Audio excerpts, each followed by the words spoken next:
ഇന്ന് നമ്മൾ കാണാൻ പോകുന്നത് 2017 റിലീസ് ചെയ്ത ഒരു അമേരിക്കൻ ജാപ്പനീസ് ഹൊറർ മൂവിയാണ്. ചിത്രത്തിന്റെ പേര് ടെമ്പിൾ.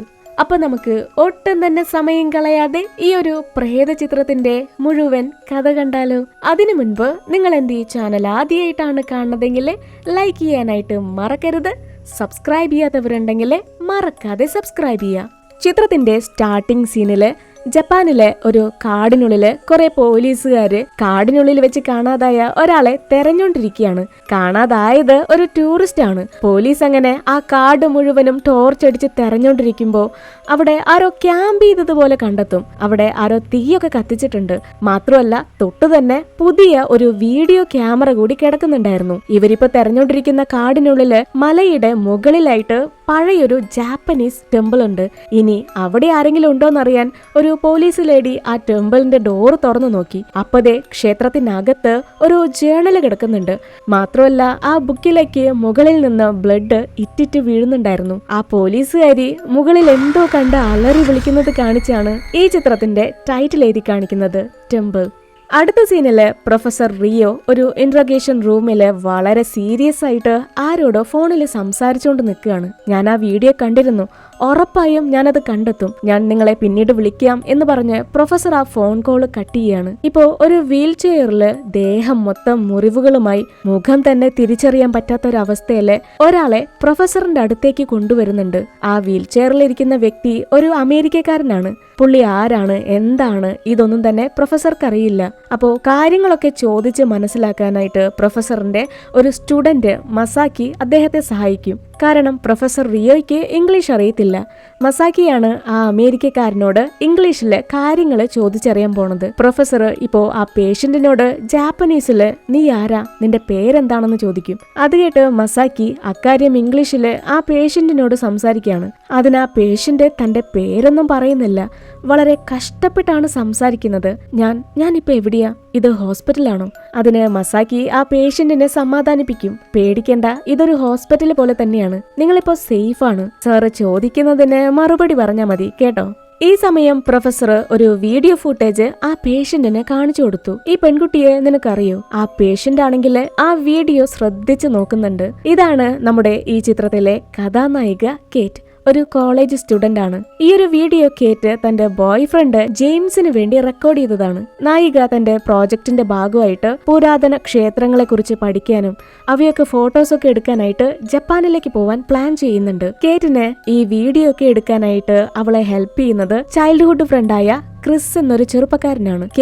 കേറ്റിന്റെ ബോയ് ഫ്രണ്ട് ജെയിംസ്, പിന്നെ കേറ്റിന്റെ ബെസ്റ്റ് ഫ്രണ്ടായ ക്രിസ്, ഇവര് 3 പേരുമാണ് ജപ്പാനിലെ ക്ഷേത്രങ്ങൾ കാണാനായിട്ട് പോകുന്നത്.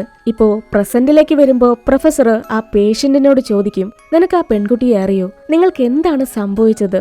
ഇപ്പോ 5 ദിവസങ്ങൾക്ക് മുൻപ് നടന്ന കാര്യങ്ങളാണ് ഒരു ഫ്ലാഷ് ബാക്ക് പോലെ നമ്മളെ കാണിക്കുന്നത്. കേറ്റും തന്റെ സുഹൃത്തായ ക്രിസും ബോയ് ഫ്രണ്ടും അവര് 3 പേരും ജപ്പാനിലെത്തി. അന്ന് രാത്രി അവര് ടോക്കിയോ സിറ്റിയിൽ തന്നെ ഒരു ഹോട്ടലിൽ താമസിക്കുകയാണ്. അന്ന് രാത്രി അവര് ഫുഡ് കഴിക്കാനായിട്ട് പുറത്തേക്ക് ഇറങ്ങി ആ സിറ്റി മുഴുവനും കറങ്ങുന്നുണ്ട്. ഇതെല്ലാം തന്നെ ക്രിസ് ഒരു മടിയും കൂടാതെ വീഡിയോ എടുക്കുന്നുണ്ട്. ഈ സമയത്ത് കേറ്റ് കുറച്ച് പുരാവസ്തുക്കൾ വാങ്ങാനാന്ന് പറഞ്ഞ് ഒരു ഷോപ്പിലേക്ക് കയറി. കേറ്റ് ആ കടയില് ഒരുപാട് പഴക്കം ചെന്ന സാധനങ്ങളൊക്കെ തെരഞ്ഞോണ്ടിരിക്കുക. അങ്ങനെയാണ് നായികയ്ക്ക് ഒരു ഫോക്ടെയിൽ ബുക്ക് കിട്ടുന്നത്. നമ്മള് ചിത്രത്തിന്റെ സ്റ്റാർട്ടിംഗ് സീനില് ആ ക്ഷേത്രത്തിനുള്ളില് രക്തം പുരണ്ട ഒരു ജേണല് കണ്ടിരുന്നില്ലേ? അതേ ബുക്ക് തന്നെ. ക്രിസിന് ജാപ്പനീസ് അറിയാവുന്നത് കൊണ്ട് തന്നെ അവൻ ആ ബുക്കിനെ കുറിച്ച് കേറ്റിന് പറഞ്ഞു കൊടുത്തു.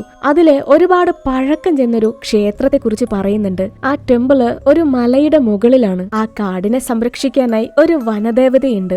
പകുതി ഒരു മനുഷ്യ സ്ത്രീയും പകുതി ഒരു കുറുക്കന്റെ തലയുടെ രൂപത്തിലുള്ള ഒരു പ്രതിമയൊക്കെ ആ കാടിനുള്ളിൽ കാണാം. അതൊക്കെ കണ്ടപ്പോ തന്നെ കേറ്റ് ഒത്തിരി എക്സൈറ്റഡ് ആയി. അവൾ ആ ബുക്ക് കാണിച്ച് അതിന്റെ വില ചോദിക്കുന്നുണ്ടെങ്കിലും ആ ഷോപ്പിലെ ലേഡി ആ ബുക്ക് കണ്ട് ആകെ ഷോക്കായി. ആ സ്ത്രീ ആകെ പേടിച്ചാണ് സംസാരിക്കുന്നത്. നിങ്ങൾക്ക് ഈ ബുക്ക് എങ്ങനെ കിട്ടി? ഇത് വിൽക്കാനുള്ളതല്ല, വേഗം ആ ഷോപ്പിൽ നിന്ന് ഇറങ്ങാൻ പറയും. അപ്പോ കേറ്റ് കരുതും, ഇനി വില കൂടിയത് കാരണാണോ ആ സ്ത്രീ ബുക്ക് തനിക്ക് തരാത്തത്? താൻ എത്ര പണം വേണമെങ്കിലും തരാൻ തയ്യാറാണെന്ന് കേറ്റ് ക്രിസിനോട് പറയുന്നുണ്ട്. ക്രിസ് ഇക്കാര്യം ജാപ്പനീസില് ആ സ്ത്രീയോട് പറയുന്നുണ്ടെങ്കിലും ഇത് കേട്ടതോടുകൂടി ആ സ്ത്രീക്ക് ആകെ ദേഷ്യം വന്നു. ഞാൻ ഷോപ്പ് ക്ലോസ് ചെയ്തു, നിങ്ങൾ ഇറങ്ങിക്കേന്ന് പറഞ്ഞ് 3 പിടിച്ച് ആ കടയ്ക്കുള്ളിൽ നിന്ന് പുറത്താക്കി. എന്തോ ആ ബുക്ക് വാങ്ങാൻ കഴിയാത്തത് കാരണം കേറ്റിന് ആകെ സങ്കടമായി. ഇനി ഞാൻ എന്തെങ്കിലും മോശമായിട്ട് ആ സ്ത്രീയോട് സംസാരിച്ചോ? ഇപ്പോ ബോയ് ഫ്രണ്ട് കേറ്റിനെ സമാധാനിപ്പിക്കുന്നുണ്ട്, നമുക്ക് വേറെ ഷോപ്പിൽ നോക്കാം എന്നൊക്കെ പറഞ്ഞ്. എന്നാൽ ഇതേ സമയം തന്നെ ജെയിംസിന് നമ്മുടെ ക്രിസിനെ തീരെ ഇഷ്ടപ്പെട്ടിട്ടില്ല. ഹോട്ടൽ മുറിയിൽ തിരിച്ചെത്തിയ ബോയ് ഫ്രണ്ട് ഇതിനെക്കുറിച്ച് കേറ്റിനോട് പറയും. എനിക്കെന്തോ നിന്റെ ഫ്രണ്ടിനെ തീരെ ഇഷ്ടപ്പെട്ടില്ല, അവന്റെ നോട്ടം തന്നെ ശരിയല്ല. അതിനെ കേറ്റ് പറയും, നിനക്കെന്താ അവനോട് കുശുമ്പാണോ? ഹേയ്, കുശുമ്പൊന്നുമല്ല, നിങ്ങള് കുഞ്ഞുനാളു മുതലേ ഉള്ള ഫ്രണ്ട്ഷിപ്പ് അല്ലേ. ഇത്രയും സുന്ദരിയായ ഒരു പെൺകുട്ടിയെ ഒരാൾക്ക് ജീവിതകാലം മുഴുവൻ ഒരു സുഹൃത്തായിട്ട് കാണാൻ പറ്റുമോ? അവന് നിന്നോട് ഒരിക്കൽ പോലും പ്രണയം തോന്നിയിട്ടില്ല. അതിനെ കേറ്റ് പറയുന്നത് ക്രിസ് തന്റെ നല്ലൊരു സുഹൃത്താണ്, അവൻ ഇതുവരെ തന്നോട് മോശമായിട്ട് പെരുമാറിയിട്ടില്ല. പിന്നെ ഈ ട്രിപ്പിന് അവനെ കൂടെ കൂട്ടിയത് ക്രിസിന് നന്നായിട്ട് ജാപ്പനീസ് എഴുതാനും വായിക്കാനും അറിയാം. മാത്രമല്ല അവനിപ്പോ ആകെ തകർന്നൊരവസ്ഥയിലാണ്. കുറച്ചു നാളുകൾക്ക് മുൻപ് ക്രിസിന്റെ സഹോദരൻ ഒരു കാർ അപകടത്തിൽ മരണപ്പെട്ടു. അവന്റെ മനസ്സൊന്ന് റിലാക്സ് ആവട്ടെ എന്ന് കരുതിയാണ് താൻ അവനെ കൂടെ കൂട്ടിയത്. ക്രിസ് ഒരു പാവമാണ്, അല്ലാതെ നീ വിചാരിക്കുന്നത് പോലെയല്ല എന്നൊക്കെ പറഞ്ഞ് കേറ്റ് ബോയ് ഫ്രണ്ടിനെ കൺവിൻസ് ചെയ്യുന്നുണ്ട്. അന്ന് രാത്രി തന്നെ ജെയിംസും ക്രിസും ഡ്രിങ്ക്സ് കഴിക്കാനായിട്ട് പുറത്തേക്ക് ഇറങ്ങി. കേറ്റിന് യാത്ര ചെയ്ത് നല്ല ക്ഷീണം ഉള്ളതുകൊണ്ട് തന്നെ നായിക പുറത്തേക്ക് പോയില്ല. എന്നാ പബ്ബിലെത്തിയ ജെയിംസ് ആണെങ്കിൽ മറ്റു സ്ത്രീകളുമായിട്ട് ഡാൻസ് ചെയ്യുന്നുണ്ട്, സംസാരിക്കുന്നുണ്ട്, അങ്ങനെ പലതും ചെയ്യുന്നുണ്ട്. ജെയിംസ് കേറ്റിനെ ചീറ്റ് ചെയ്യാണ്. ഇതെല്ലാം കണ്ട് നമ്മുടെ ക്രിസിന് നല്ല ദേഷ്യം വന്നു. അവൻ ഇതെല്ലാം തന്നെ വീഡിയോ റെക്കോർഡ് ചെയ്യുന്നുണ്ട്. ജെയിംസിന്റെ ഇത്തരത്തിലുള്ള പ്രവൃത്തികളൊക്കെ കണ്ട് ആകെപ്പാടെ ദേഷ്യം വന്ന ക്രിസ് പബ്ബിൽ നിന്ന് ഇറങ്ങി നടക്കാൻ തുടങ്ങി. അപ്പോഴാണ് അവന് കുറച്ചു മുൻപ് കേറ്റ് തനിക്കൊരു ബുക്ക് വേണമെന്ന് പറഞ്ഞ് സങ്കടപ്പെട്ടില്ലേ, ആ ജേർണലിനെ കുറിച്ച് ഓർമ്മ വരുന്നത്. എങ്ങനെയെങ്കിലും ആ സ്ത്രീയെ സോപ്പിട്ട് പറഞ്ഞു മനസ്സിലാക്കി ബുക്ക് വാങ്ങാന്ന് കരുതി അവൻ ആ ഷോപ്പിലേക്ക് ചെല്ലുമ്പോ കടയ്ക്കുള്ളിലെ ഒരു കൊച്ചു പയ്യൻ നിൽക്കുന്നുണ്ടാവും. ഷോപ്പില് മറ്റാരും തന്നെ ഇല്ല. അപ്പോ ക്രിസ് ചോദിക്കും, അല്ല ഇവിടെ മുതിർന്നവരാരും ഇല്ലേ? അതിനാ കൊച്ചു പയ്യൻ പറയും, എന്താ ഞാൻ പോരെ, എനിക്ക് 9 വയസ്സുണ്ട്, ഞാൻ വലിയ പയ്യനാണ്. ശരി ശരി, എനിക്ക് ഈ ബുക്ക് വേണമെന്ന് പറഞ്ഞ് പണം കൊടുത്ത് ക്രിസ് ആ ജേർണൽ വാങ്ങുന്നുണ്ട്. ആ ബുക്ക് കിട്ടിയ സന്തോഷത്തില് ക്രിസ് ആണെങ്കിൽ ഡ്രിങ്ക്സ് കഴിക്കാനായിട്ട് ചെറിയൊരു ബാറിൽ കയറി. ആ ബുക്ക് കണ്ടതും ആ ബാറിലുണ്ടായിരുന്ന ഒരു കസ്റ്റമർ അവനെ വാൺ ചെയ്യുന്നുണ്ട്. ഈ ബുക്കിലെ ടെമ്പിൾ ഇല്ലേ, അതൊരു മോശപ്പെട്ട സ്ഥലമാണ്, ശപിക്കപ്പെട്ട സ്ഥലമാണ്. അങ്ങോട്ടേക്ക് ആരെങ്കിലും പോയാല് നമുക്ക് ഭ്രാന്ത് പിടിക്കും. ആ ക്ഷേത്രം മാത്രമല്ല, ജപ്പാനിലെ ഉപേക്ഷിക്കപ്പെട്ട ഒരു ക്ഷേത്രത്തിലേക്കും പോവരുത്. ഇതും പറഞ്ഞ് അയാൾ അവിടെ നിന്ന് പോയി. നമ്മുടെ ക്രിസ് ആണെങ്കിൽ അതൊന്നും തന്നെ കാര്യമാക്കി എടുക്കുന്നില്ല. ആ ബാറിലെ ആളോട് ആ ക്ഷേത്രത്തെ കുറിച്ച് ചോദിച്ചറിയാണ്. ഈ ടെമ്പിൾ എനിക്കറിയാം, എന്റെ ഗ്രാമത്തിന് തൊട്ടടുത്താണ് എന്നൊക്കെ പറഞ്ഞ് അയാള് ആ മലയിലേക്ക് പോവാനുള്ള അഡ്രസ് ഒക്കെ നമ്മുടെ ക്രിസിന് എഴുതി കൊടുക്കുന്നുണ്ട്. ക്രിസ് അങ്ങനെ ബാറിൽ നിന്ന് ഇറങ്ങി റോഡ് സൈഡിൽ ഉണ്ടായിരുന്ന ഒരു വെൻഡിങ് മെഷീനിൽ നിന്ന് ഡ്രിങ്ക്സ് എടുക്കാൻ നോക്കുമ്പോൾ അവന്റെ കയ്യിലുണ്ടായിരുന്ന കോയിൻസ് ഒക്കെ അതുരുണ്ട് താഴേക്ക് വീഴും. അപ്പതേ ഒരു വയസ്സായ സ്ത്രീ ചാടി വന്ന് അവനെ പേടിപ്പിക്കുന്നുണ്ട്. ക്രിസ് ആകെ പേടിച്ച് ആ സ്ത്രീയെ നോക്കുമ്പോൾ ആ സ്ത്രീയുടെ തലയില് 2 കൊമ്പുകൾ കാണാം. അവന് തന്റെ കണ്ണുകളെ വിശ്വസിക്കാൻ വയ്യ. അവൻ അത് കണ്ട് പേടിച്ചോടുന്ന നേരത്ത് തല വഴി കൊട്ടയും കമത്തി കുറെ പേര് എന്തൊക്കെയോ വിളിച്ചു പറഞ്ഞ് വരിവരിയായിട്ട് നടന്നു പോകുന്നു. ഇതൊക്കെ കണ്ട് ക്രിസിന് തന്റെ തലയൊക്കെ പെരുക്കാൻ തുടങ്ങി. താൻ എന്തൊക്കെയേ കാണുന്നേ, ഇതൊക്കെ സത്യമാണോ അതോ തന്റെ തോന്നലാണോ അറിയില്ല. പിറ്റേന്ന് രാവിലെ ക്രിസ് സ്വപ്നം കണ്ട് ഞെട്ടി കണ്ണു തുറക്കുമ്പോ അവിടെ കേറ്റ് ആ ബുക്കും വായിച്ച് ചിരിച്ചുകൊണ്ടിരിക്കുക. നായിക ഒത്തിരി സന്തോഷത്തിലാണ്. ഇത് കണ്ട് ബോയ് ഫ്രണ്ടിന് തീരെ ഇഷ്ടപ്പെടുന്നില്ല കേട്ടോ. അവരങ്ങനെ അന്ന് തന്നെ ആ ബുക്കിൽ കാണിച്ചിരിക്കുന്ന ജാപ്പനീസ് ടെമ്പിൾ കാണാനായിട്ട് പോവാണ്. ആ മലയുടെ താഴെയായിട്ട് ചെറിയൊരു ഗ്രാമമുണ്ട്. ഒരൊറ്റ ദിവസം കൊണ്ടൊന്നും മലയിലേക്ക് കയറാൻ സാധിക്കില്ല. രാവിലെ പോവാണെങ്കിൽ രാത്രിക്ക് മുൻപ് മലയിറങ്ങാം. ഇപ്പോ അവരാ ഗ്രാമത്തിൽ എത്തുമ്പോഴേക്കും സമയം ഒത്തിരി ലേറ്റ് ആയി. അവരാ ഗ്രാമത്തിലെത്തി ആരോടെങ്കിലും ടെമ്പിളിനെ കുറിച്ച് ചോദിക്കാന്ന് കരുതിയാല് എല്ലാവരും അവരെ കണ്ട് പേടിച്ചോടാണ്. കുറച്ചു കാലങ്ങളായിട്ട് പൊതുവെ ടൂറിസ്റ്റുകൾ ആരും തന്നെ ഈ വഴിക്ക് തന്നെ വരാറില്ല. അങ്ങനെ ഒടുക്കം ഒരു മുത്തശ്ശിയോട് അവര് ടെമ്പിളിനെ കുറിച്ചും താമസ സൗകര്യത്തെ കുറിച്ചൊക്കെ ചോദിക്കുന്നുണ്ട്. എന്തായാലും ഇന്ന് രാത്രി അവർക്ക് ആ മല കയറാൻ പറ്റത്തില്ല. തൽക്കാലത്തേക്ക് ഇന്ന് രാത്രി എവിടെയെങ്കിലും തങ്ങണം. അതിനാ മുത്തശ്ശി പറയും, കുറച്ച് മുകളിലേക്ക് പോവുകയാണെങ്കിൽ ഒരു ഹോം സ്റ്റേ ഉണ്ട്, അങ്ങോട്ട് ചെന്നാ മതി. ഇവരങ്ങനെ ഗ്രാമത്തിലൂടെ മുകളിലേക്ക് കയറി പോകുമ്പോ വഴിയരികില് ഒരു മുത്തശ്ശൻ കുറെ ഓറഞ്ചൊക്കെ തിന്നോണ്ടിരിക്കുക. അവരങ്ങോട്ട് ചെന്ന് സംസാരിച്ചില്ലെങ്കിലും പുള്ളി അവരെ വിളിച്ച് കാര്യങ്ങൾ തിരക്കുന്നുണ്ട്. ഇങ്ങോട്ട് വന്നേ, നിങ്ങൾ എന്തിനാ എന്റെ ഗ്രാമത്തിലേക്ക് വന്നത്? ഇവരും ഞങ്ങൾ ആ ക്ഷേത്രം കാണാൻ വന്നതാണ് എന്നൊക്കെ പറഞ്ഞു. അപ്പോ മുത്തശ്ശൻ അവരോട് ഈ ഗ്രാമത്തിൽ നടന്ന ചില കാര്യങ്ങൾ പറയാൻ തുടങ്ങി. ഒരുപാട് വർഷങ്ങൾക്ക് മുൻപ് ഹിറ്റോഷി എന്നൊരു കൊച്ചു പയ്യൻ ആ മലയുടെ മുകളിലേക്ക് പോയി. എന്നാൽ അവൻ തിരിച്ചു വന്നപ്പോ ഹിറ്റോഷിക്ക് തന്റെ 2 കണ്ണുകളും നഷ്ടപ്പെട്ടു. മുത്തശ്ശൻ ജാപ്പനീസിലാണ് സംസാരിക്കുന്നത്.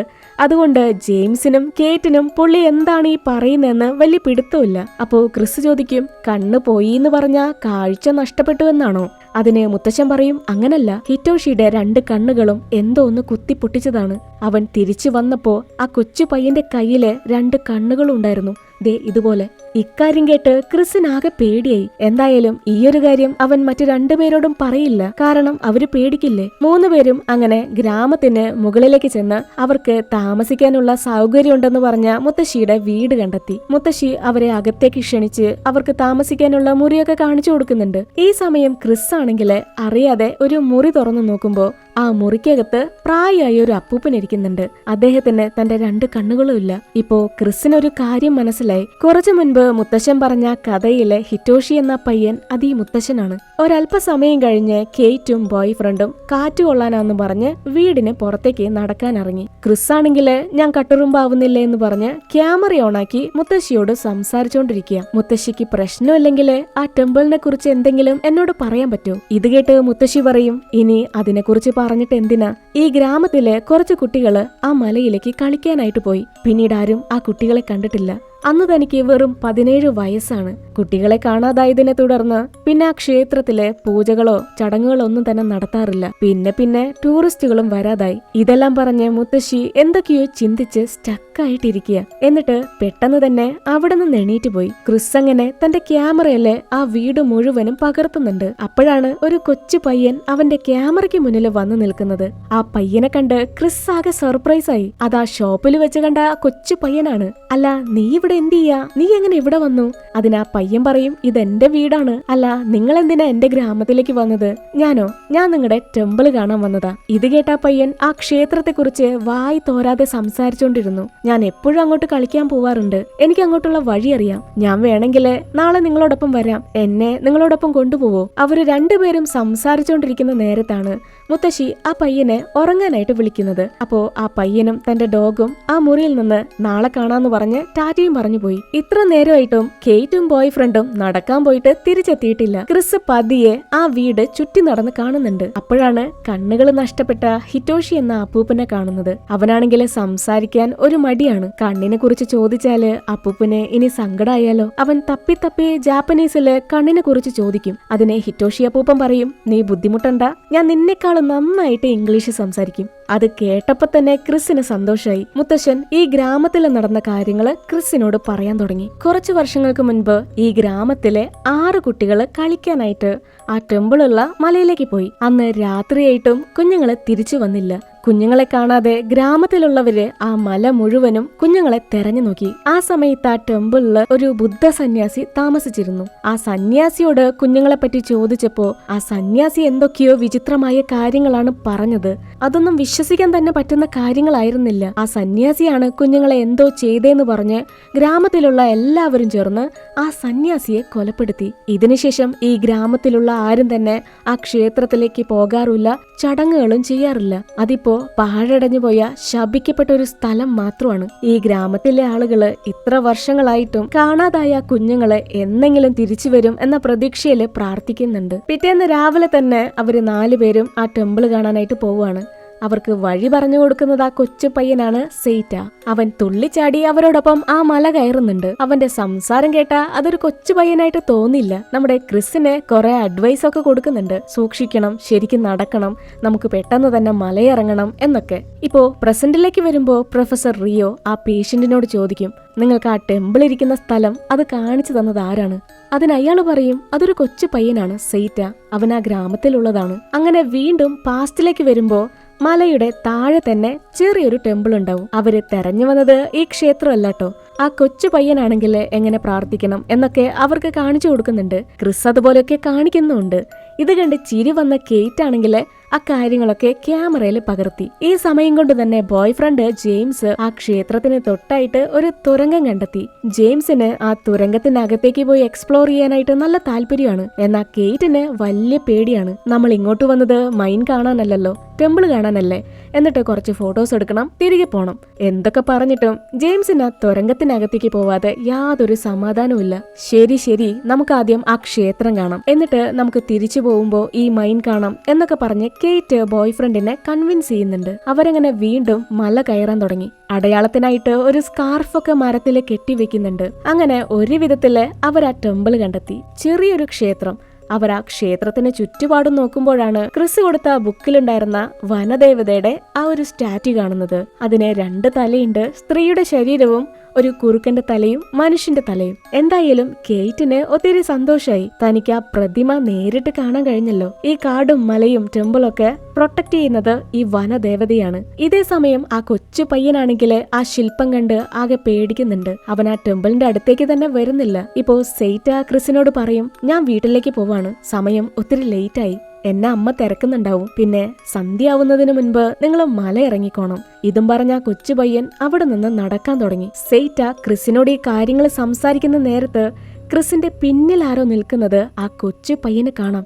എന്നാ പിന്നീട് നമ്മളെ കാണിക്കുമ്പോ ആ സന്യാസിയെ ക്രിസിന്റെ പിന്നില് കാണുന്നില്ല. ആ കൊച്ച് തനിയെ മലയിറങ്ങി പോകുന്നത് കണ്ട് ക്രിസ് ആകെ കൺഫ്യൂസ് ആയി. ഒരു കൊച്ചു പയ്യൻ തനിയെ ഈ കാട്ടിലൂടെ എങ്ങനെയാ പോവുക? മറുവശത്ത് കേറ്റ് ആണെങ്കില് ക്ഷേത്രത്തിന് തൊട്ടടുത്തുള്ള കല്ലറകളൊക്കെ വീഡിയോ എടുത്തോണ്ടിരിക്കുക. അവൾക്കത് ഒത്തിരി സ്ട്രെയിഞ്ച് ആയിട്ട് തോന്നി. കാരണം അതെല്ലാം തന്നെ കുഞ്ഞുങ്ങളുടെ കല്ലറകളാണ്. അതായത് കുഞ്ഞുങ്ങളെയാണ് അവിടെ അടക്കം ചെയ്തിരിക്കുന്നത്. അതെന്തുകൊണ്ടായിരിക്കും? ഇപ്പോ ജെയിംസിനാണെങ്കിൽ ആകെ പേടിയായി തുടങ്ങി. ഈ സ്ഥലം അത്ര പന്തിയായിട്ട് തോന്നുന്നില്ല. കേറ്റ്, നമുക്ക് പോയാലോ? വേണമെങ്കിൽ നമുക്ക് നാളെ രാവിലെ വരാം. കേറ്റ് ആണെങ്കിൽ ഇല്ലല്ല, കുറച്ചു നേരം കൂടി എന്ന് പറഞ്ഞ് വീഡിയോ എടുത്തോണ്ടിരിക്കുക. അതേസമയം തന്നെ ക്രിസും ക്ഷേത്രത്തിനകത്തുള്ള പ്രതിമകളൊക്കെ വീഡിയോ എടുക്കുന്നുണ്ട്. അവര് രണ്ടുപേരും വീഡിയോ റെക്കോർഡ് ചെയ്യുന്ന തിരക്കിലാണ്. ഇപ്പോ കേറ്റ് മരങ്ങൾക്കിടയിലൂടെ ആരോ ഓടിപ്പോകുന്നത് കാണും. അത് ജെയിംസ് ആണെന്ന് കരുതി അവള് ബോയ് ഫ്രണ്ടിനെ വിളിച്ചു നോക്കും. എന്നാൽ ജെയിംസ് അവളുടെ തൊട്ട് തന്നെ ഉണ്ടായിരുന്നു. അപ്പോ ആ മരങ്ങൾക്കിടയിലേക്ക് ഓടിപ്പോയത് അതാരാ? രണ്ടുപേർക്കും ആ കാടിന്റെ അന്തരീക്ഷം മാറുന്നത് കണ്ട് ആകെ പേടി തോന്നാൻ തുടങ്ങി. ഇനി ഇവിടെ നിന്നാ ശരിയാവില്ല, നമുക്ക് പോവാന്ന് പറഞ്ഞ് തിരിയുന്ന നേരത്താണ് ക്ഷേത്രത്തിനുള്ളിൽ നിന്ന് ക്രിസിന്റെ കരച്ചിൽ കേൾക്കുന്നത്. അവനെ എന്തോ ഒന്ന് കാല് പിടിച്ച് വലിച്ച് താഴേക്കിട്ടിരുന്നു. അവര് രണ്ടുപേരും അലറിയടിച്ചുകൊണ്ട് ടെമ്പിളിനകത്തേക്ക് ചെന്ന് നോക്കി. അപ്പോ ക്രിസ് താഴെ ബോധമില്ലാതെ കിടക്കാണ്. ജെയിംസ് പെട്ടെന്ന് തന്നെ താഴേക്ക് ഇറങ്ങി അവനെ രക്ഷിക്കുന്നുണ്ട്. ഈ സമയം നമുക്ക് കാണാം, ക്രിസ് വീണ് കിടന്നിരുന്ന കുഴിയില് മനുഷ്യരുടെ അസ്ഥികൂടങ്ങൾ ഉണ്ടായിരുന്നു. ഇക്കാര്യം അവരാരും തന്നെ ശ്രദ്ധിക്കുന്നില്ല. കാരണം ക്രിസിന്റെ ഒരു കാലൊടിഞ്ഞിരുന്നു. അവൻ വേദന കൊണ്ട് കരയാണ്. രണ്ടുപേരും ക്രിസിനെ എങ്ങനെയെങ്കിലും മുകളിലേക്ക് എത്തിക്കാനുള്ള ശ്രമത്തിലായിരുന്നു. എന്തായാലും സമയം ഒത്തിരി ലേറ്റായി. ഈ ഒടിഞ്ഞ കാലും വെച്ച് രാത്രി ക്രിസിന് മലയിറങ്ങാൻ കഴിയില്ല. അതുകൊണ്ട് തന്നെ അവര് നാളെ നേരം വെളുക്കുന്നത് വരെ അവിടെ തങ്ങാനായിട്ട് തീരുമാനിക്കുകയാണ്. കേറ്റിന് അവിടെ തങ്ങാനായിട്ട് തീരെ താല്പര്യമില്ല, നല്ല പേടിയുണ്ട്. അവര് ടെമ്പിളിന് തൊട്ടായിട്ട് തീയൊക്കെ കത്തിച്ച് അവർ ഈ സ്ഥലത്തിനെ കുറിച്ചൊക്കെ സംസാരിച്ചോണ്ടിരിക്കുക. ഈ സമയം ജെയിംസ് നമുക്ക് നടക്കാൻ പോവാന്ന് പറഞ്ഞ് കേറ്റിനെ തന്നോടൊപ്പം വിളിക്കുന്നുണ്ട്. എന്നാ കേറ്റ് അതിന് തയ്യാറാവില്ല. ക്രിസ് ഇങ്ങനെ കാലൊടിഞ്ഞ് വയ്യാതിരിക്കല്ലേ, അവനെ തനിച്ചാക്കാൻ പറ്റൂ? ഇത് കേട്ട് ജെയിംസിന് നല്ല ദേഷ്യം വരുന്നുണ്ട്. ഞാൻ തനിച്ചു പോയിക്കോളാന്ന് പറഞ്ഞ് ബോയ് ഫ്രണ്ട് നടക്കാനായിട്ട് പോയി. ഈ സമയം കേറ്റ് തന്റെ പേഴ്സണൽ ആയിട്ടുള്ള കാര്യങ്ങളൊക്കെ ക്രിസിനോട് തുറന്നു പറയുന്നുണ്ട്. അവളുടെ പേരൻസ് സെപ്പറേറ്റഡ് ആണ്. പോരാത്തതിന് ഇപ്പോ രണ്ടാനമ്മയുടെ ഉപദേശം, ഒരു പണക്കാരനെ കല്യാണം കഴിക്കാൻ പറഞ്ഞ് അച്ഛന്റെ ശല്യം, അതിന് പുറമെ ജെയിംസിന്റെ ദേഷ്യം, വാശി. ഇപ്പോ ക്രിസ് പറയും, എനിക്കെന്തോ ജെയിംസിന്റെ ക്യാരക്ടർ അത്രക്ക് ഇഷ്ടപ്പെട്ടില്ല, എന്തോ ശരിയല്ല. ജെയിംസ് അവളെ ചീറ്റ് ചെയ്യാണെന്ന് ക്രിസിന് അറിയാലോ. ജെയിംസിന് മറ്റ് സ്ത്രീകളുമായിട്ട് ബന്ധമുണ്ട്. അക്കാര്യം അവൻ കേറ്റിനോട് പറയില്ല. അവളെ വേദനിപ്പിക്കാൻ ക്രിസിന് തീരെ താല്പര്യമില്ല. സത്യത്തിലെ ജെയിംസ് നടക്കാൻ പോയതല്ല, ഒരു മരത്തിന് പിന്നില് മറഞ്ഞു നിന്ന് ഇവര് രണ്ടുപേരും സംസാരിക്കുന്നത് ഒളിച്ചു നിന്ന് കേൾക്കുന്നുണ്ടായിരുന്നു. ഇപ്പോ നമ്മുടെ കേറ്റ് ക്രിസിനോടൊരു സീക്രട്ട് പറയും. അതായത് കേറ്റ് ഈ ട്രിപ്പിന് വരുന്നതിന് മുൻപ് പ്രഗ്നന്റ് ആയിരുന്നു. അവൾ ആ കാര്യം ബോയ് ഫ്രണ്ടിനോട് പറയാതെ കുഞ്ഞിനെ അബോർട്ട് ചെയ്ത് കളഞ്ഞു. ഇക്കാര്യം താൻ ജെയിംസിനോട് എങ്ങനെ പറയും എന്നെനിക്കറിയില്ല. ഇവരങ്ങനെ സംസാരിച്ചുകൊണ്ടിരിക്കുന്ന നേരത്താണ് കാട്ടിലേക്ക് നടക്കാൻ പോയി എന്ന് പറഞ്ഞ ജെയിംസ് അങ്ങോട്ട് വരുന്നത്. നിങ്ങൾ എന്തേ സംസാരിക്കുന്നേ? എന്നെ പറ്റി എന്താ സംസാരിച്ചേ? കേറ്റ്, നിനക്ക് എന്താ എന്നോട് പറയാനുള്ളേ? ഇതുപോലെ ഓരോരോ ചോദ്യങ്ങളൊക്കെ ചോദിച്ച് ജെയിംസ് കേറ്റിനോട് ഒത്തിരി ചൂടായി. പിന്നീട് അവര് ടെമ്പിളിനകത്തേക്ക് പോയി രണ്ടുപേരും എന്തൊക്കെയോ പറഞ്ഞ് തർക്കിച്ചുകൊണ്ടിരുന്നു. പിന്നെ അടുത്ത നിമിഷം തന്നെ ജെയിംസ് തന്റെ ബാഗൊക്കെ എടുത്ത് കേറ്റുമായിട്ട് വഴക്കിട്ട് അവിടെ നിന്ന് പോവാണ്. കേറ്റിന് പിന്നെ ജെയിംസിനെ എങ്ങനെ പറഞ്ഞു മനസ്സിലാക്കണം എന്നറിയില്ല. അവള് സത്യങ്ങളൊക്കെ കാമുകനോട് പറഞ്ഞെങ്കിലും ജെയിംസ് അവളോട് നല്ല ദേഷ്യത്തിലാണ്. കുഴപ്പമില്ല, ഞാൻ ഓക്കെയാണ്, കുറച്ചു കഴിഞ്ഞാൽ അവന്റെ ദേഷ്യമൊക്കെ മാറും എന്നൊക്കെ പറഞ്ഞ് കേറ്റ് തീ കത്തിക്കാനായിട്ട് വിറകെടുക്കാനായിട്ട് കാട്ടിലൂടെ നടക്കാൻ തുടങ്ങി. അങ്ങനെ വിറകും എടുത്ത് കേറ്റ് തിരിച്ചു നടക്കുമ്പോ കയ്യിലുണ്ടായിരുന്ന ആ ഫ്ലാഷ് ലൈറ്റ് അതങ്ങ് ഓഫായി. അവൾ ആ ക്ഷേത്രത്തിനെ തൊട്ടായിട്ട് കുറെ കല്ലറകൾ കണ്ടിരുന്നല്ലോ. അതിനുശേഷം കേറ്റിന് തന്റെ കുഞ്ഞിനെ കുറിച്ച് ഓർമ്മ വന്നു. നായിക കുറ്റബോധം കൊണ്ട് ആ കാടിനകത്ത് തനിച്ചിരുന്ന് കരയാണ്. അപ്പോ നമ്മളെ കാണിക്കുന്നുണ്ട് കേറ്റിന് ചുറ്റും 6 കുട്ടി പ്രേതങ്ങൾ നിൽക്കുന്നുണ്ട്. ഒരല്പസമയം കഴിഞ്ഞ് കേറ്റ് ക്രിസിന്റെ അടുത്തേക്ക് ഓടി വന്നിട്ട് പറയും, എനിക്കെന്തോ ഈ സ്ഥലം അത്ര സേഫ് ആണെന്ന് തോന്നുന്നില്ല, നമുക്ക് അമ്പലത്തിനകത്ത് ഉറങ്ങിയാലോ. അങ്ങനെ രണ്ടുപേരും അന്ന് രാത്രി ടെമ്പിളിനകത്താണ് ഉറങ്ങുന്നത്. ഈ സമയം നമ്മളെ കാണിക്കുന്നുണ്ട് ടെമ്പിളിന് വെളിയിലെ വിചിത്രമായ എന്തോ ഒരു രൂപം നടന്നു പോകുന്നുണ്ട്. മറുവശത്ത് ജെയിംസ് ആണെങ്കിൽ തനിയെ മലയിറങ്ങിക്കൊണ്ടിരിക്കുക. അവൻ കുറെ നേരം ആ കാടിനകത്ത് കൂടി നടന്നിട്ടും മലയിറങ്ങാൻ പറ്റുന്നില്ല. അവൻ പിന്നെയും വന്നു നിൽക്കുന്നത്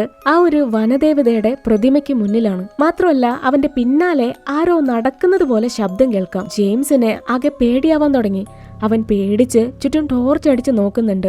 എന്നാ ഇപ്പൊ നോക്കുമ്പോ ആ വനദേവതയുടെ പ്രതിമ അവിടെ കാണാനില്ല. പിന്നെ പറയണ്ടല്ലോ, ജെയിംസിന് പിന്നെ എന്താ ചെയ്യണമെന്നറിയില്ല. എങ്ങോട്ട് ഓടണം യാതൊരു പിടുത്തവുമില്ല. ഈ സമയം ആ ഇരുട്ടിൽ നിന്ന് 2 തലയുള്ള ഒരു സാധനം അവന്റെ അടുത്തേക്ക് നടന്നു വരുന്നുണ്ട്. പാതി സ്ത്രീയും പാതി കുറുക്കന്റെ രൂപത്തിലുള്ള ഒരു രൂപം. ആ കാഴ്ച കണ്ട് ജെയിംസ് അലറി അടിച്ചോണ്ട് തന്റെ ജീവനം കൊണ്ട് കാട്ടിലൂടെ ഓടാൻ തുടങ്ങി. ഇപ്പോ കാടിനകത്ത് ജെയിംസ് ഇങ്ങനെ അലറി കരയുന്ന ശബ്ദം അത് കേറ്റിനും ക്രിസിനും കേൾക്കാം. അത് കേട്ട പാടെ തന്നെ കേറ്റ് ടെമ്പിളിനകത്ത് നിന്നിറങ്ങി കാട്ടിലേക്ക് ഓടിപ്പോയി. ക്രിസ് അവളെ തടയാൻ ശ്രമിച്ചെങ്കിലും ഇല്ല, കേറ്റ് അവനെ പിടിച്ചു മാറ്റി കാട്ടിലേക്ക് ഓടിപ്പോയി. ക്രിസിന് പിന്നെ കാലിന് പരുക്ക് പറ്റിയത് കാരണം ശരിക്കൊന്നും നടക്കാൻ പോലും വയ്യ. അവൻ പതിയെ നടക്കാൻ ശ്രമിച്ചെങ്കിലും പൊത്തോന്ന് പറഞ്ഞ് താഴേക്ക് മറിഞ്ഞു വീണു. ഈ ഒരു സമയത്താണ് ക്രിസ് ആ ഞെട്ടിക്കുന്നൊരു കാഴ്ച കാണുന്നത്. അവര് ടെമ്പിളിന് വെളിയില് തീ കത്തിച്ചിരുന്നില്ലേ, അതിന് തൊട്ടായിട്ട് തലയില് ഒരു കൊട്ടയം കമത്തി വെച്ചൊരു പ്രേതം ഇരിക്കുന്നുണ്ട്. അതേ ഗ്രാമത്തിലെല്ലാവരും ചേർന്ന് ഒരു സന്യാസിയെ കൊന്നില്ലേ, അദ്ദേഹത്തിന്റെ പ്രേതമാണ്. ആ സന്യാസിയുടെ പ്രേതം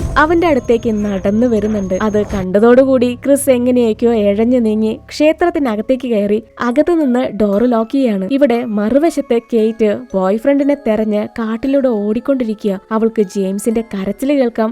പക്ഷേ അവൻ ആ കാടിനുള്ളിൽ എവിടെയും കാണാനില്ല. ആ കരച്ചിലും ബഹളമൊക്കെ കേറ്റ് പെട്ടെന്ന് തന്നെ അവിടെയുള്ള തുരങ്കത്തിനകത്തേക്ക് ഓടിക്കേറുകയാണ്. എങ്ങോട്ട് ഓടണം, ജെയിംസ് എവിടെയാണ്, അവൾക്ക് യാതൊരു പിടിയില്ല. എങ്ങോട്ട് ഓടിയാലും ഡെഡ് എൻഡ് ആണ്. അങ്ങനെ ഒരു വിധത്തില് അവള് ജെയിംസിനെ കണ്ടെത്തി. അവള് തന്റെ ബോയ് ഫ്രണ്ടിന്റെ അടുത്തേക്ക് ഓടി ചെല്ലുമ്പോ കാണുന്നത് ജെയിംസ് രക്തത്തിൽ കുളിച്ചു നിൽക്കുകയാണ്.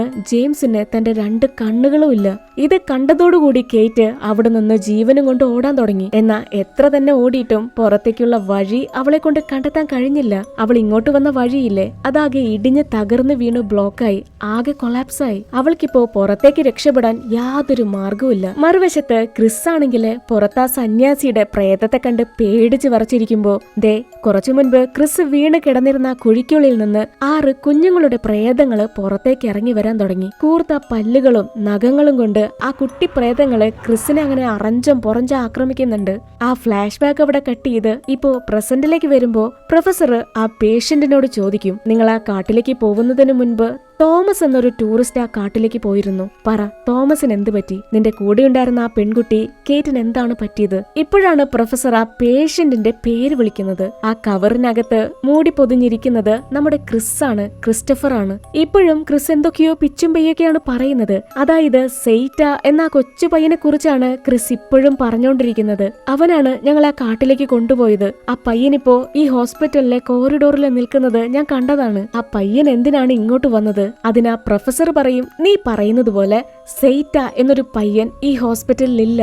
ഇത് കേട്ടതോടെ ക്രിസ് ആകെ സൈലന്റ് ആയി. ഇല്ല, ഞാൻ പറഞ്ഞത് സത്യമാണെന്നും പറഞ്ഞ് ക്രിസ് ആ കൊച്ചു പയ്യനെ കുറിച്ച് ചിന്തിക്കുന്നുണ്ട്. ക്രിസ് ആദ്യമായിട്ട് ആ പയ്യനെ കണ്ടത് ബുക്ക് വാങ്ങാൻ ചെന്നപ്പോ ആ കടയിൽ വെച്ചാണ്. സത്യത്തിൽ ആ കടയിൽ ആ പയ്യൻ ഉണ്ടായിരുന്നില്ല. അത് ക്രിസിന്റെ ഇമാജിനേഷൻ മാത്രമായിരുന്നു. ക്രിസ് ആ കടയ്ക്കുള്ളിലേക്ക് കയറി ആരും കാണാതെ ആ ബുക്ക് എടുത്തോണ്ട് വന്നതാണ്. അവർ ആ മല കയറുമ്പോ അവരോടൊപ്പം ആ കൊച്ചു പയ്യൻ ഉണ്ടായിരുന്നില്ല. അവര് റെക്കോർഡ് ചെയ്തിരുന്ന ഒരു വീഡിയോയിൽ പോലും സെയ്റ്റ എന്ന ആ കൊച്ചു പയ്യൻ ഉണ്ടായിരുന്നില്ല. സത്യത്തിലെ 50 വർഷങ്ങൾക്ക് മുൻപ് ആ കാട്ടിലേക്ക് കളിക്കാൻ പോയി കാണാതായ 6 കുട്ടികളിൽ ഒരാളായിരുന്നു സെയ്റ്റ എന്ന ആ കൊച്ചു പയ്യൻ. ഇപ്പോ സത്യങ്ങളൊക്കെ തിരിച്ചറിഞ്ഞ ക്രിസ് അങ്ങനെ സ്റ്റക്കായിട്ടിരിക്കുക. ഈ സമയം പ്രൊഫസർ ക്രിസിനോട് ചോദിക്കും, സത്യത്തിലെ അന്ന് എന്താണ് നടന്നത്? നീയല്ലേ കേറ്റിനെ സ്വന്തമാക്കാൻ വേണ്ടി അവളുടെ ബോയ്ഫ്രണ്ടിനെ കൊന്നത്? ഇതും പറഞ്ഞ് പ്രൊഫസർ ഒരു ഫൂട്ടേജ് അവന് കാണിച്ചു കൊടുക്കുന്നുണ്ട്.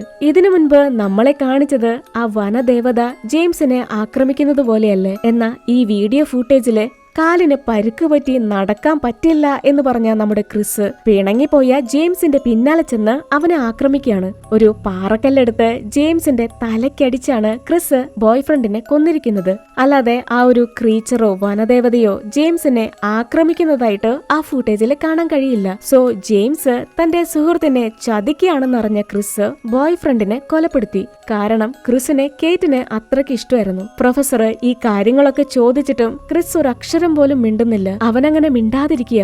ഇത് കണ്ട് പ്രൊഫസറിന് ആകെ ദേഷ്യം വന്നു. അയാൾ ആരെയോ ഫോണിൽ വിളിച്ച് സംസാരിക്കുന്നുണ്ട്. അവൻ എന്തൊക്കെ ചോദിച്ചിട്ടും ഒന്നും തന്നെ പറയുന്നില്ല. പ്രൊഫസർ ഈ ഫോണിൽ സംസാരിക്കുന്ന ഗ്യാപ്പില് നമ്മുടെ ക്രിസ് ആണെങ്കില് ആകെ വയലന്റ് ആയി മേശപ്പുറത്തിരുന്ന ഒരു പേനയെടുത്ത് മസാക്കി എന്ന ട്രാൻസ്ലേറ്ററിന്റെ കഴുത്തിലേക്ക് കുത്തി അവരെയൊക്കെ ആക്രമിക്കാൻ ശ്രമിച്ച് ആ ഇന്ററോഗേഷൻ മുറിയിൽ നിന്ന് പുറത്തേക്ക് ഓടി രക്ഷപ്പെട്ടു. ഇതേ സമയം തന്നെ ആ തുരങ്കത്തിനകത്ത് പെട്ടുപോയ കേറ്റ് കരഞ്ഞോണ്ടിരിക്കുന്നത് കാണിച്ചാണ് ടെമ്പിൾ എന്ന ഈ ഒരു ഹൊറർ മൂവി അവസാനിക്കുന്നത്. നമ്മുടെ നായിക ഇപ്പോഴും ജീവനോടെയുണ്ട്. ചിലപ്പോ ക്രിസ് നമ്മുടെ കേറ്റിനെ രക്ഷപ്പെടുത്തുമായിരിക്കും. നമ്മുടെ പല ചോദ്യങ്ങൾക്കും ഉത്തരം തരാതെയാണ് ഈ ഒരു മൂവി അവസാനിക്കുന്നത്. ഇതെല്ലാം ചെയ്തത് ക്രിസ് തന്നെയാണോ? അതോ ആ കാട് സംരക്ഷിക്കുന്ന ഡീമനാണോ? ആ 6 കുഞ്ഞുങ്ങൾ എവിടെ പോയി? അവരെ ആരാണ് കൊന്നത്? ഇതിനൊന്ന് തന്നെ പ്രോപ്പർ ആയിട്ടുള്ള ഒരു ആൻസർ തരുന്നില്ല. ഇന്നത്തെ ഈ വീഡിയോ ഇഷ്ടപ്പെട്ടെങ്കിൽ ലൈക്ക് ചെയ്യാനായിട്ട് മറക്കരുത്. സബ്സ്ക്രൈബ് ചെയ്യാത്തവരുണ്ടെങ്കിൽ മറക്കാതെ സബ്സ്ക്രൈബ് ചെയ്യുക, സപ്പോർട്ട് ചെയ്യുക. Thank you.